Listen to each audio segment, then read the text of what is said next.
কথায় আছে না, মেয়ে মানুষ যতই করে তবুও শ্বশুর বাড়ির মন পাওয়া যায় না। আমারও ঠিক সকালে সবার আগে ঘুম থেকে উঠে রান্না বান্না করে তাদেরকে খাওয়াতে হবে। যাই হোক, আজকে আমি আমার জামাইয়ের জন্য রান্না করতেছি ভাত ভাজি। সে আবদার করেছে ভাত ভাজি খাবে, এটা কোনো আবদার রে ভাই? তবুও তার আবদার রাখার জন্য আমি চেষ্টা করতেছি ভাত ভাজি করার জন্য। তো চলো দেখে আসি কিভাবে আমি ভাত ভাজি করি। আমি মরিচ পেঁয়াজ কেটে নিচ্ছি এখানে। আর দেখো, এখানে আমি ভাত রান্না করে রেখেছিলাম, ওই ভাতগুলো বেঁচে গিয়েছিল।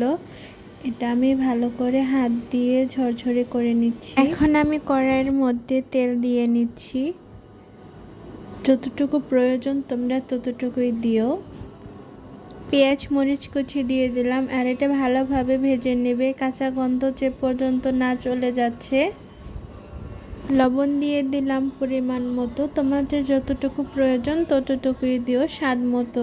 এখন আমি ভাতগুলো দিয়ে দিচ্ছি। ভাত দেওয়ার পরে আপনারা ভালোভাবে নেড়ে নেবেন।